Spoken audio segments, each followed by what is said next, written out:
വളരെ കെയർഫുള്ളായിട്ട് കേട്ടോണം.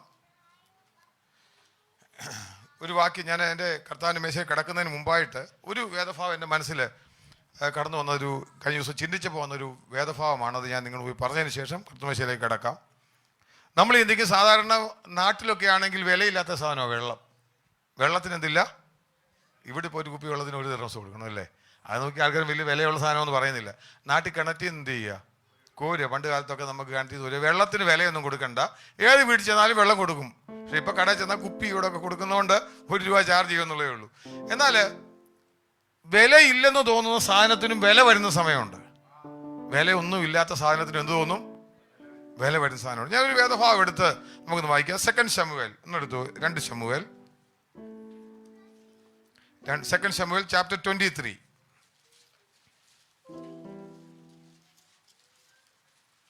2 ശമൂവേൽ ചാപ്റ്റർ 23 അതിൻ്റെ വേഴ്സ് 16 ഒന്ന് വായിക്കണം. ഇംഗ്ലീഷ് കുഞ്ഞുങ്ങളായാലും ഒന്ന് വായിച്ചു.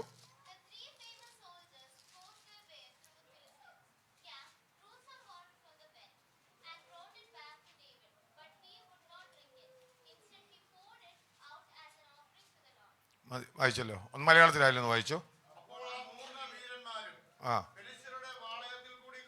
ശ്രദ്ധിക്കുക. അപ്പോൾ ആ 3 വീരന്മാരും പാളയത്തിൽ കൂടി കടന്നു ചെന്ന് ഫെലിസ്ത്യരുടെ പാളയത്തിൽ കൂടി കടന്നു ചെന്ന് ബേത്ലഹേം പട്ടണവാതിൽക്കലെ കിണറ്റിൽ നിന്ന് വെള്ളം കോരി ദാവീദിന്റെ അടുക്കൽ കൊണ്ടുവന്നു. അവനോ അത് കുടിപ്പാൻ മനസ്സില്ലാതെ യഹോവയ്ക്ക് നിവേദിച്ച് ഒഴിച്ചു. അടുത്ത വാക്യം കൂടെ. യഹോവേ, തങ്ങളുടെ പ്രാണനെ ഉപേക്ഷിച്ചു പോയ പുരുഷന്മാരുടെ രക്തം ഞാൻ കുടിക്കയോ? ഇത് ചെയ്യുവാൻ എനിക്ക് സംഗതി വരരുതേ എന്ന് പറഞ്ഞു. അത് കുടിപ്പാൻ അവനെ മനസ്സില്ലായിരുന്നു. ഇതാകുന്നു ഈ 3 വീരന്മാർ ചെയ്തത്. നിങ്ങൾ വായിച്ചോ. എന്തോ ചെയ്തത്? വെള്ളത്തിന് വിലയുണ്ടോ? വെള്ളത്തിന് വിലയുണ്ടോ? ജീവൻ വില കൊടുത്ത് കൊണ്ടുവന്ന വെള്ളം. എന്താ? ജീവൻ വില കൊടുത്തു. ദാവീദ് എന്ന് വെച്ചാൽ ദാവീദിന്റെ ചുറ്റും ശത്രുക്കൾ വന്നിറങ്ങി. ഞാൻ സ്വാഗതം വായിക്കാം, ആ വിഷയമല്ല. എന്തെങ്കിലും ചുറ്റും ശത്രുക്കൾ, വെള്ളം കുടിക്കാനില്ല. ഫെലിസ്ത്യരുടെ പാളയത്തിനകത്തൂടെ പോയാൽ ഉറപ്പാ തീർന്നു. കാര്യം എന്തോ? ഇനി ഇവൻ രക്ഷപ്പെടത്തില്ല. അതിനപ്പുറത്താണ് ബേത്ലഹേമിൽ ആ കിണറുള്ളത്. ദാവീദ് ചോദിച്ചു, ആരെനിക്ക് വേണ്ടി വെള്ളം കൊണ്ടുവരും? നമ്മളെന്താ വായിച്ചേ? 3 വീരന്മാർ ഞങ്ങൾ കൊണ്ടുവരാമെന്ന് പറഞ്ഞിട്ട് എന്ത് ചെയ്യുന്നറിയോ? തങ്ങളുടെ ജീവൻ വില വെക്കാതെ തങ്ങളുടെ ദാവീദിന് വേണ്ടി ഫെലിസ്ത്യ പാളയത്തിൽ കൂടെ ഇറങ്ങിച്ചെന്ന് അവരുടെ ചിലപ്പോൾ മരിച്ചു പോയേക്കാം, അവര് ആരും കാണാതെ പോയി വെള്ളം എടുത്തുകൊണ്ട് കൊണ്ടുവന്നു. നമ്മളിങ്ങനെ വായിക്കുന്നത് അവിടെ 27-ാമത്തെ വാക്യത്തിൽ നമ്മളിങ്ങനെ വായിക്കുന്നത്, 17-ാമത്തെ വാക്യത്തിൽ, യഹോവേ, തങ്ങളുടെ പ്രാണനെ ഉപേക്ഷിച്ചു പോയ പുരുഷന്മാരുടെ രക്തം ഞാൻ കുടിക്കുകയോ? ദാവീദിന് വേണ്ടി ജീവൻ വില കൊടുത്ത് വെള്ളം ഇവർ കൊണ്ടുവന്നു. ദാവീദ് പറഞ്ഞു, കുടിച്ചോളാൻ പറഞ്ഞു. ദാവീദ് വെള്ളം നോക്കി പറയുക, ശത്രു പാളയത്തിനകത്തൂടെ ഇവൻ കൊണ്ടുവന്ന ഞാനിത് എന്ത് ചെയ്യത്തില്ല. ദാവീദ് പറയുന്നൊരു വാക്ക് അവിടെ ഉണ്ട്, ഇങ്ങനായിരുന്നു, യഹോവേ, തങ്ങളുടെ പ്രാണനെ ഉപേക്ഷിച്ചിട്ട് പോയ വെള്ളമെന്നല്ല പറഞ്ഞു. എന്താ പറഞ്ഞേ? പുരുഷന്മാരുടെ രക്തം ഞാൻ കുടിക്കുകയോ? നമുക്ക് വിലയില്ലാത്ത രക്തത്തിന് വിലയില്ലെന്ന് നമുക്ക് തോന്നും. ഇന്ന് പലരും ഞാൻ പറയാം, ഇവര് എന്ത് ചെയ്യുന്നു ചോദിച്ചു കഴിഞ്ഞാൽ ഇവര് മരണം, പ്രതിസന്ധികള്, ചിലപ്പോൾ അടിമയിൽ വീഴാം, ഒന്നും നോക്കാതെ ഒരു ബോട്ടിൽ വെള്ളം കൊണ്ടുവന്നു. ഞാൻ പറഞ്ഞു, അതിന് ദാവീദ് പറയാ, പുരുഷന്മാരുടെ രക്തമെന്ന് പറയുക. ദാവീദ്, ഞാനിത് കുടിക്കത്തില്ല. താൻ എന്ത് ചെയ്തു? ദൈവത്തിന് മുമ്പിൽ ഒഴിച്ചിട്ട് പറഞ്ഞു, കർത്താവേ, ഇവർ ചെയ്തത് ഓർത്ത് നിവേദിച്ച് അവന് വേണ്ടി ശരിക്കും ആരാധന കഴിക്കുകയായിരുന്നു. Lord, what they have done. ഇതുപോലെ നമ്മുടെ ഇവിടെ ഒരു മേശ നമ്മൾ അപ്പവും വീഞ്ഞും ഇരിക്കുന്നുണ്ട്. അപ്പം വീഞ്ഞിരിക്കുമ്പോൾ വീഞ്ഞെന്താ കാണിക്കുന്ന അറിയാവോ? നമ്മൾ വെറും രക്തത്തിന് എന്തോ വില, ആടിനെയൊക്കെ പോലും ഇഷ്ടം പോലെ രക്തം നമ്മൾ കണ്ടിട്ടുണ്ട്, മനുഷ്യരുടെ രക്തവും കണ്ടിട്ടുണ്ട്. പക്ഷെ ഒരു കാര്യം ഞാൻ പറയാം, നമുക്ക് വേണ്ടി ഈ രക്തത്തിൻ്റെ ഓർമ്മ നമ്മൾ പങ്കെടുക്കുമ്പോൾ നമുക്ക് വേണ്ടി വില കൊടുത്ത ഒരുവനുണ്ട്. ഞാനിങ്ങനെ ചിന്തിക്കുക, സ്വർഗത്തില് പിതാവായ ദൈവം പറഞ്ഞാണ്, ഇവന്മാർ ഈ വില കൊടുക്കാൻ ആര് തയ്യാറാ? കർത്താവ്, ഞാൻ പൊക്കോളാം. I will go and pay the price. താൻ എന്ത് ചെയ്തെന്ന് വെച്ച് കഴിഞ്ഞാൽ, ഈ സകല പാപത്തിനകത്തൂടെ, പൈശാചിക ബന്ധനങ്ങൾക്കകത്തൂടെ താൻ നരകത്തിന്റെ വേദന അനുഭവിച്ച് താൻ അവിടുന്ന് വീണ്ടെടുപ്പ് നടത്തിയിട്ട് തിരിച്ചു വന്നു. ഇന്ന് വെക്കാൻ നമ്മൾ ഇന്ന് പങ്കെടുക്കും. ഞാൻ പറയാൻ വന്നത് it's a very valuable thing. അവൻ്റെ ഓർമ്മയെന്ന് പറയുമ്പോൾ നിങ്ങൾ ചിന്തിക്കുന്ന പോലെ it is not an easy thing. നമ്മൾ ചിന്തിക്കുന്ന പോലെ എൻ്റെ അച്ഛ ഇവിടെ ഇതുകൊണ്ട് വെച്ചേക്കുന്നത് ഇങ്ങനെ വെറുതെ ഇങ്ങനെ കുടിച്ചിട്ട് പോകാന്നുള്ള കാര്യമല്ല. It's a very valuable thing. നമുക്ക് വേണ്ടി ജീവൻ തന്ന്, ജീവൻ കൊടുത്ത്, രോഗബന്ധനങ്ങളെ അഴിച്ച്, പാപത്തിന്റെ പാശങ്ങളെ വിടുവിച്ച്, ദുഷ്ടാത്മസേനയെ തോൽപ്പിച്ച്, നമുക്ക് വേണ്ടി ജീവൻ പകരമായിട്ട് തന്ന അവന്റെ രക്തത്തിന്റെ ഓർമ്മയാണ് നമ്മളിവിടെ ചെയ്യുന്നത്. ഞാൻ പറയട്ടെ, ഇന്ന് ഇതിൽ പങ്കെടുക്കുമ്പോൾ വളരെ നമ്മൾ പലപ്പോഴും ഞാനത് നമുക്ക് വാക്യത്തിലേക്ക് കടന്നു വരാം. നമ്മൾ വായിക്കുന്ന വേദഭാഗമാണെങ്കിൽ അത് തന്നെ നമുക്ക് എടുത്ത് നമുക്ക് തുടങ്ങാം. 1 കൊരിന്ത്യൻസ് 1 കൊരിന്ത്യൻസ് ചില കാര്യങ്ങൾ മാത്രം പറഞ്ഞ് നമുക്ക് 1 കൊരിന്ത്യൻസ് നമ്മൾ വായിക്കുന്ന വേദഭാഗമാണ്. 1 കൊരിന്ത്യൻസ് ചാപ്റ്റർ 11, 1 കൊരിന്ത്യർ 11 അധ്യായത്തിൻ്റെ 1 കൊരിന്ത്യൻസ് ചാപ്റ്റർ 1 അതിൻ്റെ 30. 1 കൊരിന്ത്യൻസ് ചാപ്റ്റർ 11 വേഴ്സ് 30, 30 വാക്യം ഒന്ന് വായിച്ചു. ഇത് ഹേതുവായി നിങ്ങളിൽ പലരും ബലഹീനരും രോഗികളുമാകുന്നു, അനേകരും നിദ്ര കൊള്ളുന്നു. മതി എല്ലാവരും വായിച്ചോ? ഇംഗ്ലീഷ് ഒന്ന് വായിച്ചേ.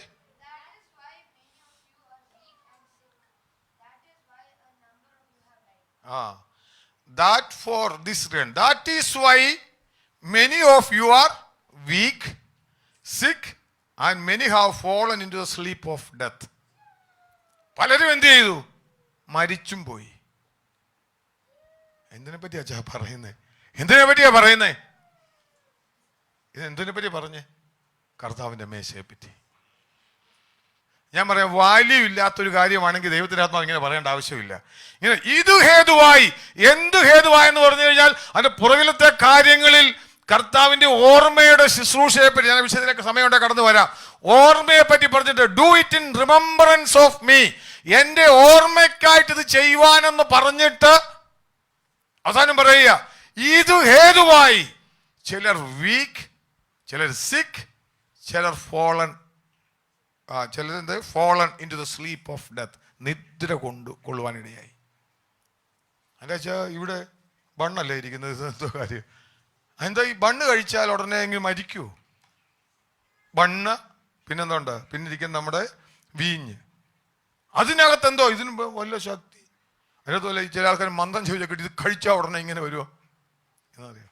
There is value in it. ഞാനത് പറയാൻ വേണ്ടിയായിരുന്നു, വിലയുള്ളത് കൊണ്ടാണ്. ഹല്ലേലൂയ. ദാവീദ് പറഞ്ഞു, ഞാനിത് കുടിക്കത്തില്ല. അത് വില കൊടുത്തു. ഇന്ന് പൽക്കാലം ഈ കർത്താവിൻ്റെ മേശ നമ്മളെ വാല്യൂ ആ കാണിക്കുന്നത്. വെറുതെ ഇല്ലെങ്കിൽ ദൈവത്തിൻ്റെ ആത്മാവ് നമ്മളിങ്ങനെ പറയത്തില്ല. പലരും ഇതിനെ വിലയിൽ നമ്മൾ ജസ്റ്റ്, ഞാൻ പറയാം, എൻ്റെ ഓർമ്മയ്ക്കായി ഇത് ചെയ്യുമെന്ന് കർത്താവ് പറഞ്ഞ് അങ്ങോട്ട് പോയതേ ഉള്ളൂ. എന്നാൽ പൗലോസ് അപ്പോസ്തലൻ ഞാൻ പറഞ്ഞു അതിൻ്റെ എക്സ്പ്ലനേഷൻ വിശദമായിട്ട് കൊടുക്കുക. യേശു കർത്താവ് പറഞ്ഞതിന് ശേഷമുള്ള ഭാഗം കൂടെ ആര് പറയുക? പൗലോസ് പറയുക. അതാ നമ്മൾ അതിൻ്റെ 26 മുതലുള്ള വാക്യങ്ങൾ വായിക്കുമ്പോൾ, അങ്ങനെ നിങ്ങൾ ഈ അപ്പം തിന്നെ, ബാക്കിയുള്ള കാര്യമില്ല ആര് പറഞ്ഞത് തന്നെ? യേശു കർത്താവ് പറഞ്ഞു എൻ്റെ ഓർമ്മയ്ക്കായിട്ട് ചെയ്യുവാൻ എന്നുള്ളേ ഉള്ളൂ. നമ്മൾ അവിടം വരെ വായിച്ചിട്ട് ഓർമ്മയ്ക്കായി ഇത് ചെയ്യുവീൻ, എന്നിട്ട് നമ്മൾ ഇപ്പം അതിൻ്റെ 30 വാക്യം വായിച്ച് ഇത് ഹേതുവായി, ഏതിൻ്റെ ഹേതുവായിട്ടാ? പിന്നെ ഭക്ഷിക്കുന്ന വിവരമാണ് പറയുന്നത്, ഓർഡർ പറയുക എങ്ങനെ കഴിക്കും. ഇത് ഹേതുവായിട്ട് ചിലരെന്ത് ചെയ്യും? രോഗികളാകുന്നു, ചിലർ നിദ്ര കൊള്ളുന്നു, ബലഹീനരാകുന്നു. നമ്മൾ we have to give the due respect to ഈ കർത്താവിൻ്റെ മേശയ്ക്ക് കൊടുക്കേണ്ടതായിട്ടുണ്ട്. നമ്മൾ കുഞ്ഞുകളിയല്ല, വെറും ഒരപ്പമല്ല. ഞാൻ പറയാം, നമ്മളെല്ലാം ഓർമ്മ ദിവസം ആഘോഷിക്കുന്നവരാ. കർത്താവിൻ്റെ ഓർമ്മയെന്ന് പറഞ്ഞ് മാത്രം ആഘോഷിക്കുകയാണെങ്കിൽ ഒരു വിഷയമില്ല. ഉണ്ടോ? കഴിഞ്ഞ ദിവസമൊക്കെ ഓണമായിരുന്നു. ഓണം ഒരു ഓർമ്മയാണ് അല്ലേ? എന്തായിരുന്നു? ഓണം ഒരു ഓർമ്മയാണ്. അത് കൊയ്ത്തുത്സവത്തിൻ്റെ ഓർമ്മ നമ്മുടെ നാട്ടിലല്ലേ.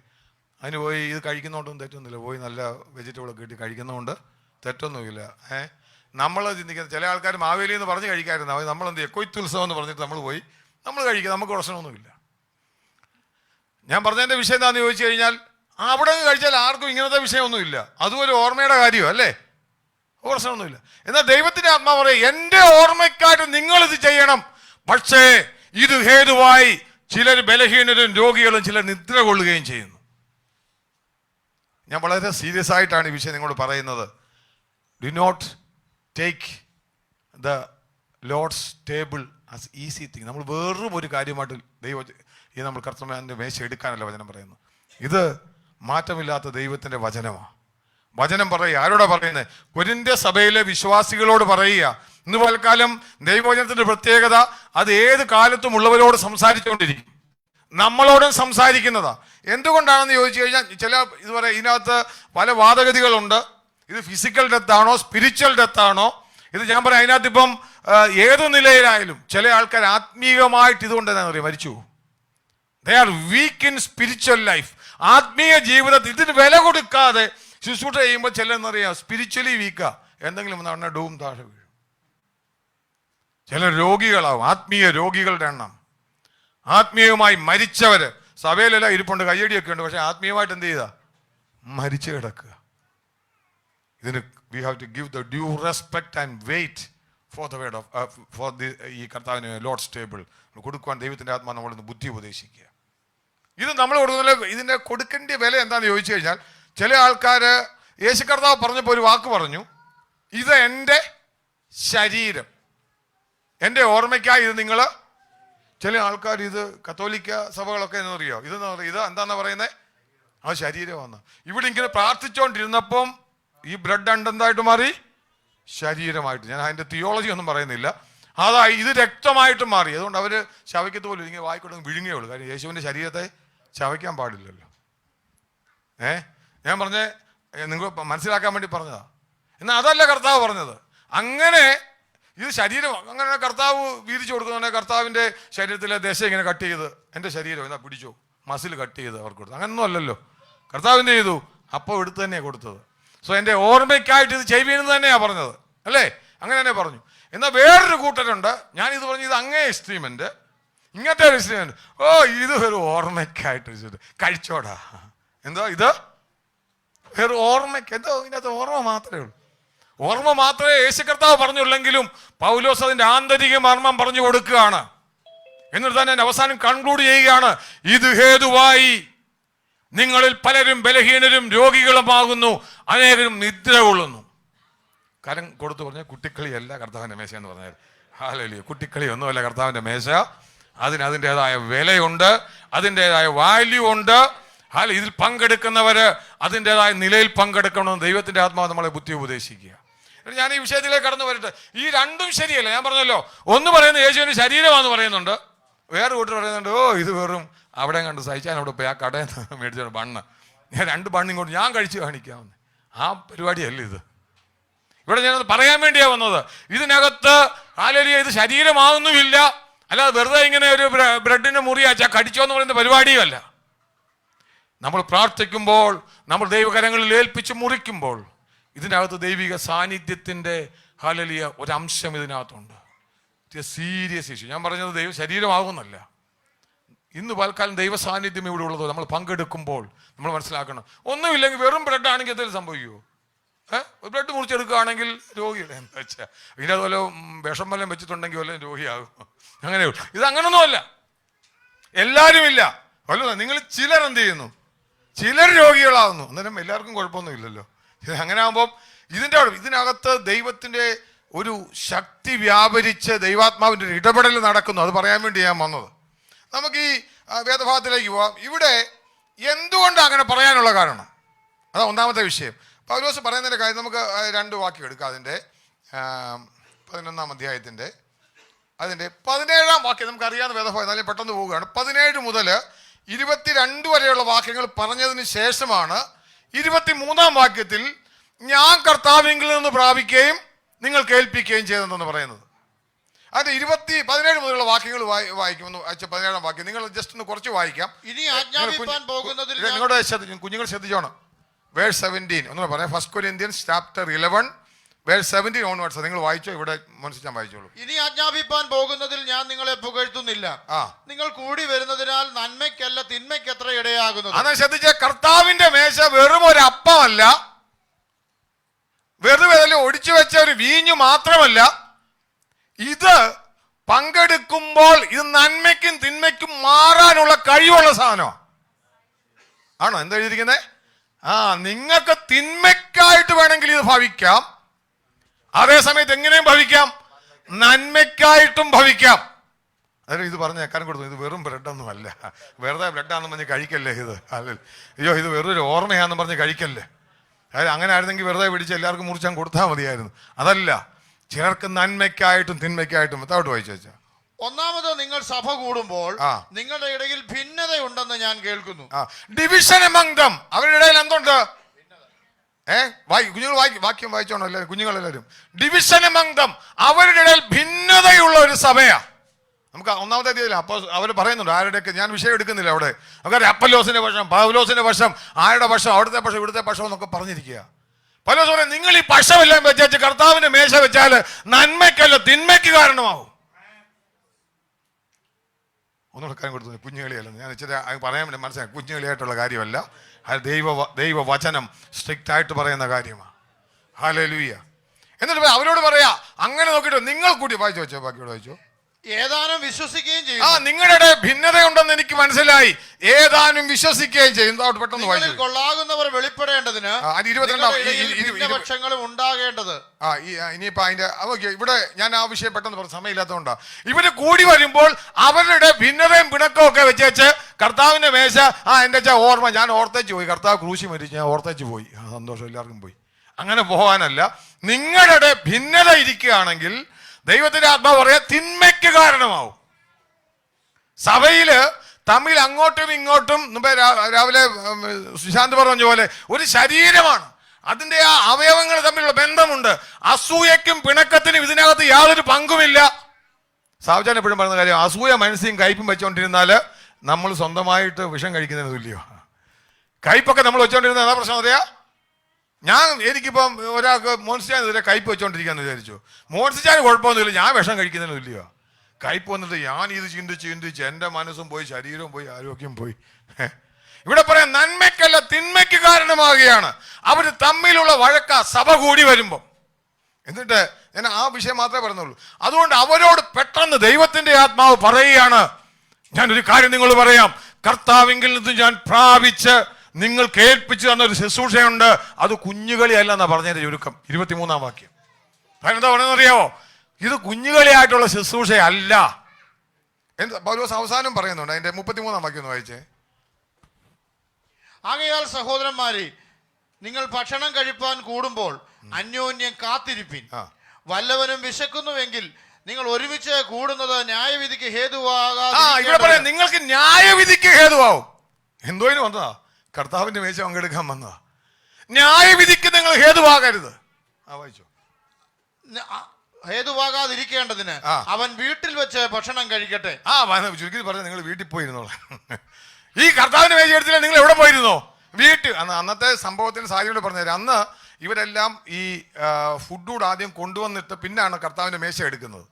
ആദ്യം ഈ പണമുള്ളവരെല്ലാം കർത്താവിന്റെ മേശയ്ക്ക് വന്ന് കൊണ്ടിരുന്ന അവരുടെ ഫുഡെല്ലാം കൊണ്ടുവന്നു. അവന്മാരെല്ലാം കൂടെ ഇപ്പം പറഞ്ഞ പോലെ ഗ്രൂപ്പ് എ, ഏതാ higher grade, group B, grade 2, A+B, സിക്കാരെ ആരും മൈൻഡ് ചെയ്യത്തുമില്ല. അവസാനം തരും ഏക്കാർ വന്നിട്ട് ഈ വെച്ച ഫുഡെല്ലാം കഴിച്ചു കർത്താവിന് ഏമ്പക്കം വെച്ചോണ്ട് വീട്ടിലിരിക്കും. മറ്റവന്മാർക്ക് ഈ സ്നേഹസദ്യ എന്ന് പറയുമ്പോൾ ഈ തമ്മിൽ വഴക്കുണ്ടാക്കാതെ കഴിക്കേണ്ട സാധനമായിരുന്നു.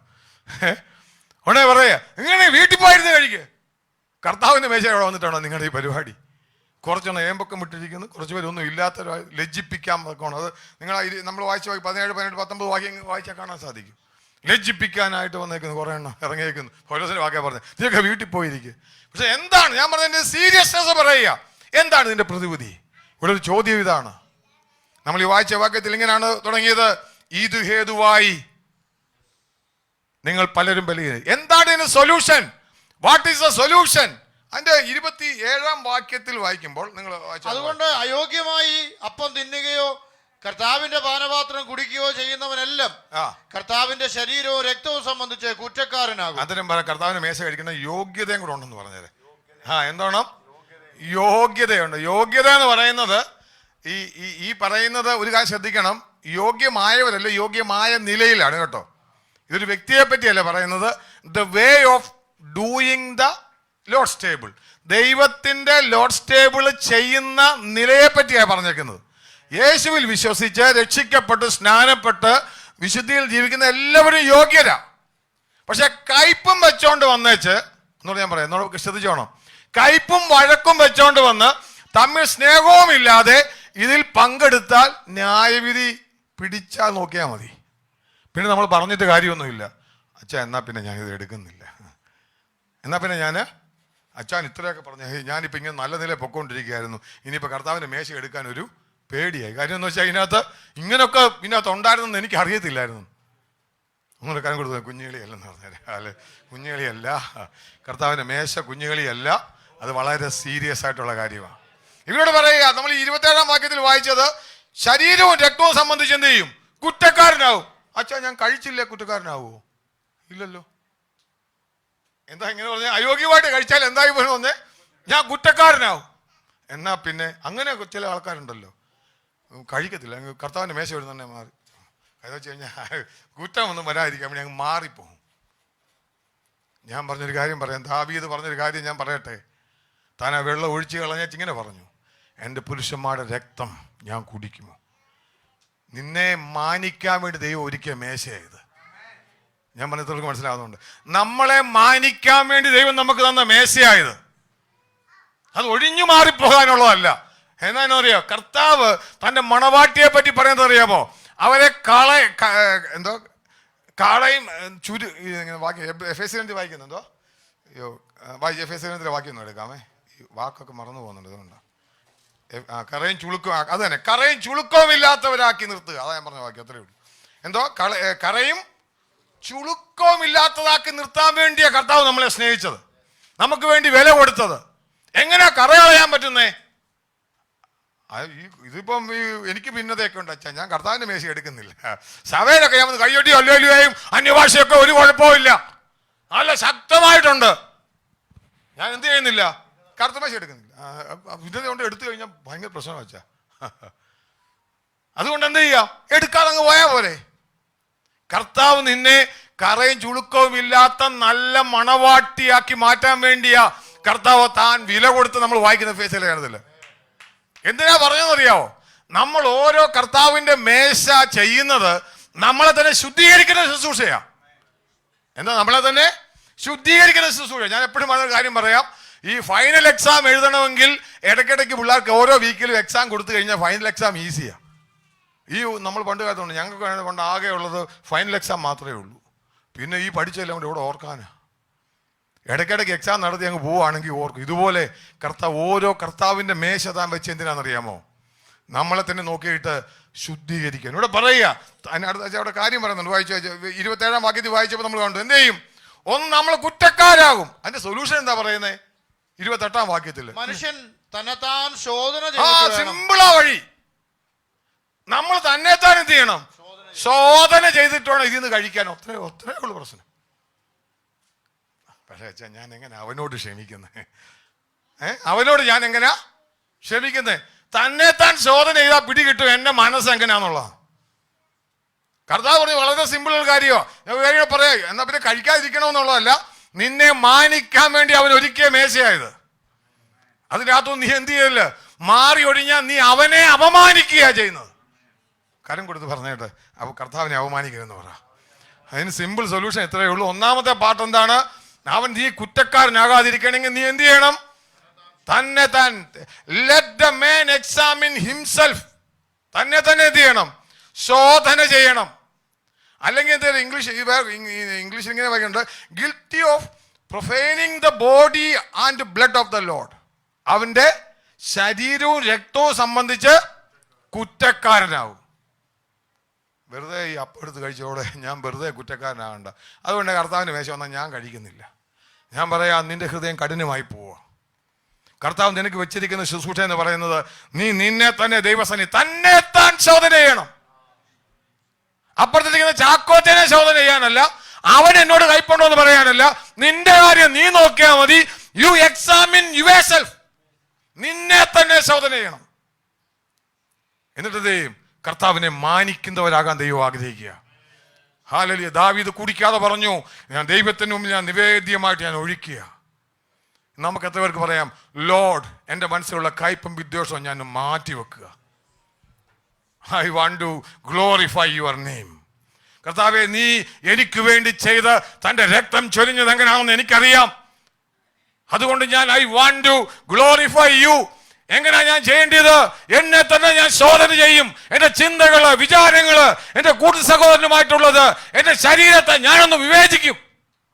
സിമ്പിൾ സൊല്യൂഷനും കർത്താവ് വന്നിരുന്നു. അടുത്ത രണ്ടാമത് വേറൊരു കൂടെ പറഞ്ഞു, 29-ാം വാക്യത്തിൽ വായിച്ചേ. വേറൊരു ഇപ്പൊ നമ്മൾ വായിച്ച കുറ്റക്കാരനാകുമെന്നാ പറഞ്ഞത്. തിന്നുകയും കുടിക്കുകയും ചെയ്യുന്നവൻ ശരീരത്തെ വിവേചിക്കാഞ്ഞാൽ തനിക്ക് ശിക്ഷാവിധി. അയ്യോ, അടുത്ത കാര്യം ശിക്ഷാവിധിയും കൂടെ വരുമെന്ന്. എന്ത് ചെയ്യുന്ന പറഞ്ഞേക്കുന്നത്? ഒന്ന്, guilty of profaning the body and blood of the Lord. ഇവിടെ പറയാ, he is bringing judgement upon himself. തന്നെ എന്ത് ചെയ്യുക? ശിക്ഷാവിധിക്ക്. ഇത് കേട്ടപ്പോ എൻ്റെ അച്ഛാ, ഇനി ഒരു കർത്തമേശയില്ല, ഇനി മീറ്റിങ്ങിനെ വരുന്നില്ല, അച്ഛാ. ഇങ്ങനത്തെ കർത്തമേശയുള്ള ദിവസം എവിടെയെങ്കിലും പോയേക്കാം. ഞാൻ പറയും, നീ കർത്താവിനെ അപമാനിക്കുന്നവനാകരുത്, അപമാനിക്കുന്നവരുടെ ഗണത്തിൽ നീ ആകരുത്. നിന്നെ മാനിക്കുവാൻ വേണ്ടിയാ അവൻ തന്റെ ശരീരവും രക്തവും നിനക്ക് വേണ്ടി തകർക്കപ്പെട്ടത്, നിനക്ക് വേണ്ടി ചൊരിഞ്ഞത്. അവനെ അപമാനിക്കുന്നവനാകുവാൻ ദൈവം ആഗ്രഹിക്കുന്നില്ല. ലോർഡ്, ഞാൻ എന്നെ തന്നെ എക്സാമിൻ ചെയ്യാൻ തയ്യാറാ. എന്നിട്ട് അവിടെ ഈ 31-ാം വാക്യത്തിൽ പറയുന്നത് വീണ്ടും സൊല്യൂഷൻ പറയുന്നുണ്ട്. എന്താ വെച്ചാൽ അതിന്റെ പേര്, നാം നമ്മെ തന്നെ വിധിച്ചാൽ വിധിക്കപ്പെടത്തില്ല. We examine ourselves. കർത്താവ്, എന്റെ ഹൃദയത്തിൽ കയ്പുണ്ടോ? എന്തിനാ ഞാൻ ഫൈനൽ എക്സാം വരുന്നുണ്ട്, ഒരു ന്യായവിധി മുമ്പീട് വരുന്നുണ്ട് അല്ലേ? കർത്താവ് പറയും, നിങ്ങൾ കൂടുമ്പോഴൊക്കെയും ഇത് ചെയ്ത് നിങ്ങളെ തന്നെ ശോധന ചെയ്ത്, രാവിലെ സുശാന്ത് പറഞ്ഞ പോലെ കറക്റ്റ് ചെയ്ത് അന്യോന്യ സഹോദരങ്ങൾ മനസ്സിലാക്കി സഭയായിട്ട് പോകാൻ ദൈവം ആഗ്രഹിക്കുന്നത്. Examine ourself. ഹല്ലേലൂയ. എന്താ ഇത്? ഞാനൊരു സീരിയസ്നെസ് ഞാൻ ഒന്നുകൂടെ പറയാം, സമയമില്ല, ഞാൻ മുമ്പോട്ട് പോവുക.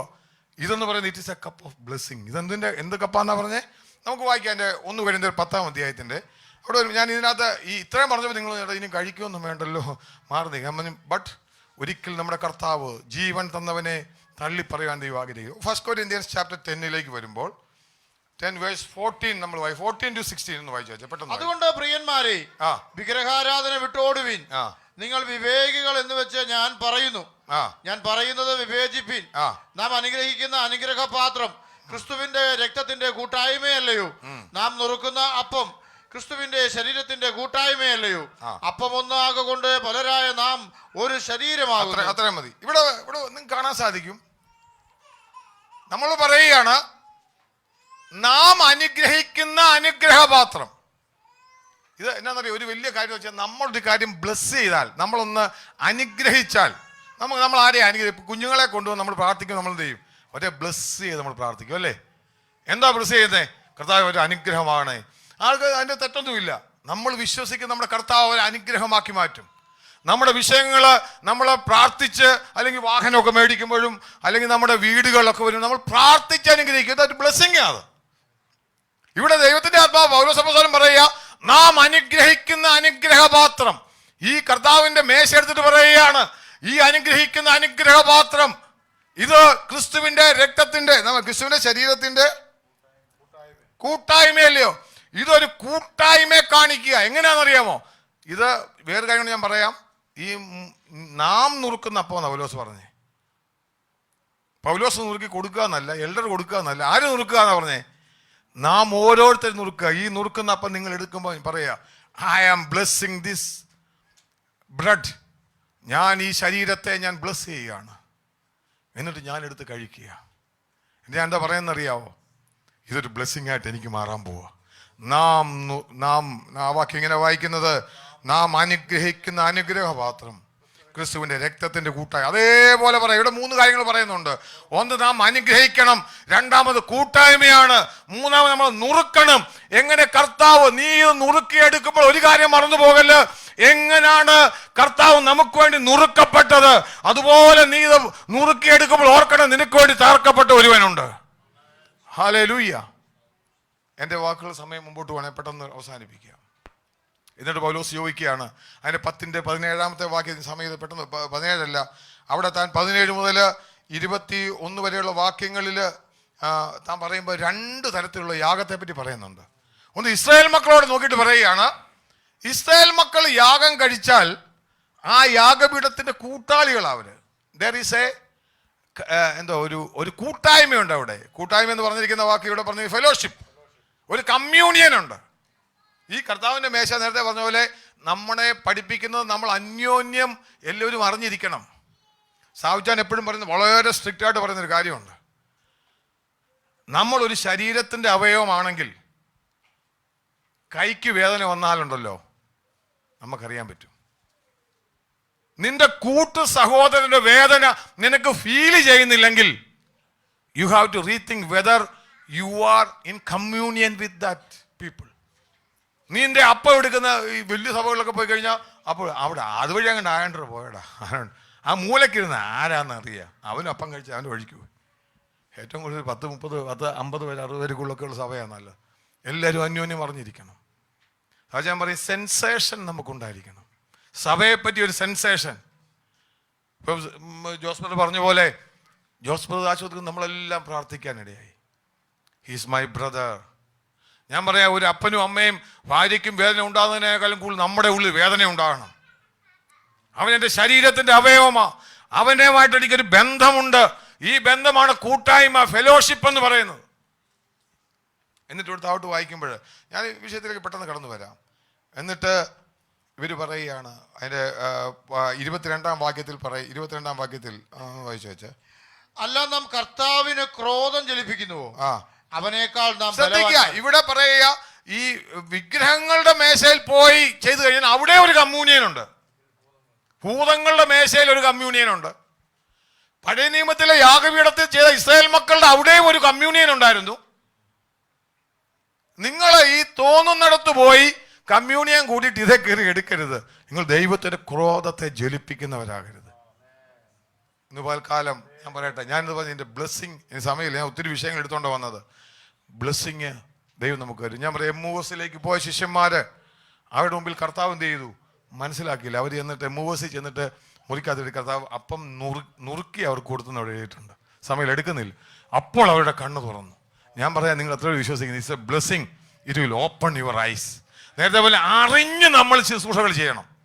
എന്തോ കേട്ടോണ്ടല്ല, എൻ്റെ അച്ഛാ ഓർമ്മയ്ക്ക് വന്ന് ഇതുവഴി തന്നെ ഏതോ കുരിശൊക്കെ പറഞ്ഞു, ഞാൻ കിട്ടിയത് ഞാൻ എടുത്ത് കുടിച്ചു. അതല്ല, നമുക്ക് അറിവില്ലായ്മ കൊണ്ട് ചെയ്തതിനെ ദൈവം ക്ഷമിക്കും കേട്ടോ. അറിവില്ലായ്മ കൊണ്ട് ചെയ്താൽ എന്ത് ചെയ്യും? ദൈവം ക്ഷമിക്കും.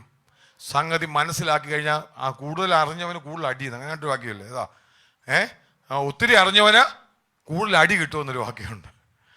നമുക്ക് ദൈവത്തിൻ്റെ ആത്മാവ് ഇന്ന് പൽക്കാലം വെളിപ്പെടുത്തിയെങ്കിൽ എത്ര പേർക്ക് തയ്യാറുണ്ട് ഇന്ന് പൽക്കാലം ദൈവസന്നിധി വന്നിട്ട്? We are a body of Christ. നമ്മൾ കർത്താവിൻ്റെ ശരീരമാണ്. നമ്മളെ ദൈവം കൂട്ടിച്ചേർത്തിരിക്കുക. ഇന്ന് ശുശ്രൂഷയിൽ പങ്കെടുക്കുമ്പോൾ ആത്മാർത്ഥമായിട്ട് നമ്മളെ തന്നെ ശോധന ചെയ്യുക. ഇവിടെ 2 ശോധന പറഞ്ഞ് ഞാൻ അവസാനിപ്പിക്കുക. ഒന്ന്, നാം നമ്മെ തന്നെ ഒന്ന് ആ വാക്യത്തിൽ അവിടെ 11-ാം വാക്യത്തിൽ വെച്ച് അവസാനിപ്പിക്കുക. 27-ാം വാക്യത്തിൽ ഇങ്ങനെ വായിക്കുന്നുണ്ട്, 28-ാം വാക്യത്തിൽ മനുഷ്യൻ തന്നെത്താൻ ശോധന ചെയ്തിട്ട് വേണം. മനുഷ്യൻ തന്നെത്താൻ ശോധന ചെയ്തിട്ട് വേണം ഈ അപ്പം. അടുത്ത വാക്യം 29-ാം വാക്യം, എന്റെ ട്രാൻസ്ലേഷൻ വായിക്കാം. കർത്താവിന്റെ ശരീരത്തെ വിവേചിക്കാതെ. 2 വിവേചനമുണ്ട്. ഒന്നെന്താ എഴുതേണ്ടത്? ഒന്ന് തന്നെ വിവേചിക്കണം. രണ്ടാമത് ആരെ വിവേചിക്കണം? കർത്താവിന്റെ ശരീരത്തെ. അത് വലിയ വലിയ വൈഡർ മീനിങ് ആണ്. കർത്താവിന്റെ ശരീരം എന്ന് പറയുന്ന ആരാ? ഓരോ ലോക്കൽ സഭകളും കർത്താവിന്റെ ലോക്കൽ ശരീരങ്ങളായിട്ടാണ്. ഇത് ഒന്നിച്ചു കൂടിയാണ് എന്ത് ചെയ്യുന്നത്? യൂണിവേഴ്സൽ ചർച്ച് ആകുന്നത്.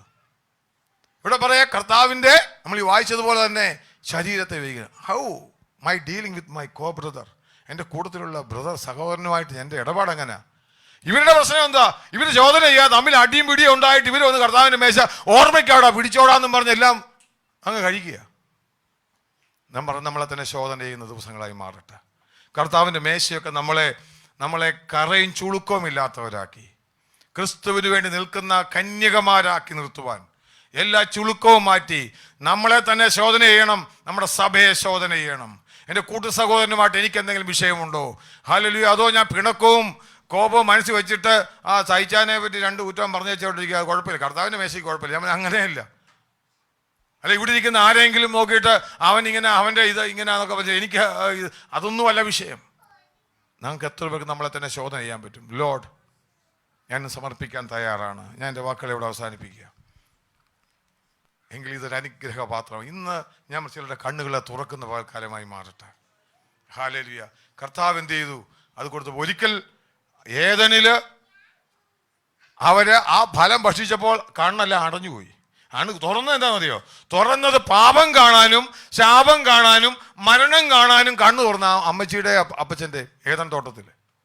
ഇന്ന് പകൽക്കാലം ഞാൻ പറയാം, കർത്താവിൻ്റെ മേശയിൽ ഇന്ന് നീ വിശ്വാസത്തോടെ പങ്കെടുക്കുമ്പോൾ നിന്റെ അകക്കണ്ണ് തുറന്ന് കർത്താവിനെ ഒന്ന് കാണാൻ മനസ്സിലാകണം. ഹല്ലേലൂയ. എന്താണ് കർത്താവിൻ്റെ മേശയുടെ അർത്ഥമെന്ന് പൗലോസ് അപ്പോസ്തലനോട് വിശദീകരിക്കുക. ചിലരോട് പറയാ, നിങ്ങൾ വീട്ടിൽ പോയി കഴിച്ചേച്ചിങ്ങ് വന്നാൽ മതി, വഴക്കുണ്ടാക്കാതെ. അതുകൊണ്ട് നിങ്ങൾ പലരും ബലഹീനരും രോഗികളുമാകുന്നു, അനേകരും നിദ്ര കൊള്ളുന്നു. കണ്ണുകളെ അടയ്ക്കാം, നമുക്ക് പ്രാർത്ഥിക്കാം. എല്ലാവരും പ്രാർത്ഥിച്ചാട്ടെ. ഞാൻ പറഞ്ഞതുപോലെ ഈ ശുശ്രൂഷ, താങ്ക് യു ലോർഡ്. ഇങ്ങോട്ട്